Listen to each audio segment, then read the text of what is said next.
ملک البحر ایسا فرشتہ جو سمندر کا فرشتہ ہے، اس کا ایک وظیفہ ہے۔ کیا آپ اس وظیفے کا راز جاننا چاہیں گے؟ سمندر کا ایک ایسا انوکھا راز جو آپ کو حیران کر، سمندر میں رہنے والی ایسی مخلوق جس کے بارے میں دنیا نہیں جانتی۔ سمندر کی گہرائیوں میں چھپا ہزاروں لاکھوں سال پرانا راز آج آپ کے سامنے بیان کرنا چاہتا ہوں۔ اربوں کھربوں مخلوق آپ کے لیے دعا میں لگ جائے تو بیڑے پار ہو گئے، کام بن گئے، مبارک ہو آپ کو۔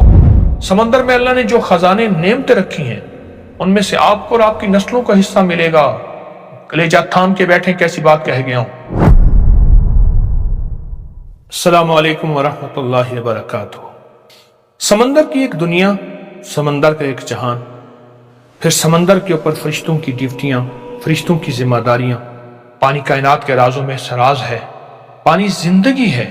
اللہ جل شانہ نے فرمایا کہ ہر جاندار کو میں نے پانی سے پیدا کیا، زندگی اور ابتدا پانی سے ہے، بقا بھی پانی میں ہے۔ انسانی جسم کا 60% حصہ پانی پر مشتمل ہے اور زمین کا 71% حصہ پانی ہے۔ سمندر آج بھی انسانوں کے لیے ایک پہیلی ہے۔ جدید سائنس اور ماڈرن سائنس کی تمام ترقیاں باوجود سب کے ابھی تک سمندر کی تہوں کو، سمندر کے نظام کو نہیں جان سکتی۔ سمندر کا 80% حصہ اب تک انسانوں کی آنکھوں سے اوجھل ہے۔ ان گہرائیوں میں کون سے راز چھپے ہیں جنہیں ابھی دریافت کیا جانا باقی ہے؟ ان میں نامعلوم مخلوقات، قدرتی نظام، پوشیدہ خزانے، اللہ کی تخلیق کی ایسی کون سی نشانیاں موجود ہیں جو انسانی عقل کو حیران کر دیں۔ انہی رازوں میں سے ایک راز آج آپ کے سامنے بیان کروں گا۔ وہب بن منبع فرماتے ہیں، میں نے کیسریہ کے ایک پادری کو بیت اللہ کا طواف کرتے ہوئے دیکھا۔ میں نے اس سے اسلام لانے کی وجہ پوچھی۔ آپ کو ایمان کی دولت کیسے نصیب ہوئی؟ میں ایک جہاز پر سوار تھا، کچھ شہروں میں جانے کا ارادہ تھا، میرے ساتھ کچھ اور لوگ بھی تھے۔ اچانک حادثہ ہوا اور جہاز ٹوٹ گیا۔ میں ایک لکڑی کے تخت پر تیرتا رہا، 3 دن 3 راتیں موجیں کبھی ادھر مجھے مارتی رہیں۔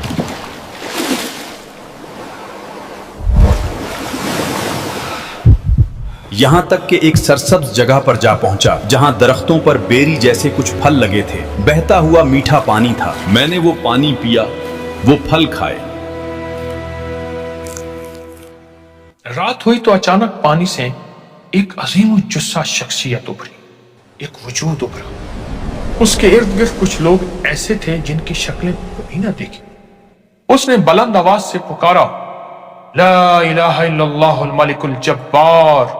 یہ پوری دعا ہے اور اس کا پورا ترجمہ ہے۔ پھر وہ غائب ہو۔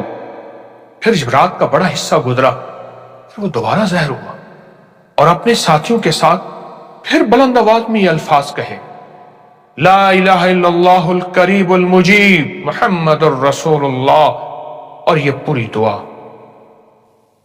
اس کے بعد ان میں سے ایک نے دیکھا اور قریب آیا اور کہا، تم جن ہو یا انسان؟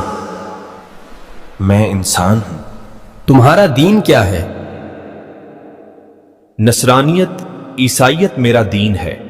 اسلام لے آؤ، سلامت رہو گے۔ کیا تمہیں معلوم نہیں کہ اللہ کے نزدیک دین اسلام ہی سب کچھ ہے؟ یہ عظیم شخصیت کون ہے جو یہ ندا لگا رہے تھے؟ یہ تیوار ہے، سمندر کا فرشتہ، مالک البحر۔ ہر رات سمندر میں آ کر یہی عمل کرتا ہے۔ کل ایک کشتی تمہارے قریب سے گزرے گی، تم انہیں آواز دینا، اشارہ کرنا، وہ تمہیں بلاد اسلام میں لے جائیں گے۔ تو اس نے کہا، دوسرے دن واقعی ایک کشتی گزری، میں نے اشارہ کیا، وہ سارے عیسائی تھے، انہوں نے مجھے سوار کر لیا۔ میں نے انہیں پورا واقعہ سنایا، وہ بھی مسلمان ہو گئے جیسا کہ میں ہو چکا تھا، اور میں نے اللہ سے وعدہ کیا میں اس واقعے کو کبھی چھپاؤں گا نہیں اور اس واقعے کو لوگوں کو بتاؤں گا۔ بہت بڑی مستند کتابوں کا میں حوالہ دے رہا ہوں۔ آپ کو اس کا ایک عمل بتاتا ہوں، بہت طاقتور عمل ہے۔ ایک صاف کاغذ لیں، زردے کے رنگ سے، زعفران سے یا گھلنے والی سیاہی سے اس وظیفے کو لکھیں اور لکھ کے اس کو پانی کی ایک بوتل میں ڈالیں۔ سفید رنگ کی بوتل ہو، شیشے کی یا پلاسٹک کی، بوتل میں ڈالیں۔ اب اس پانی کی بوتل کو دیکھتے ہوئے 11 مرتبہ یہ وظائف پڑھیں۔ اول آخر درود پاک کے ساتھ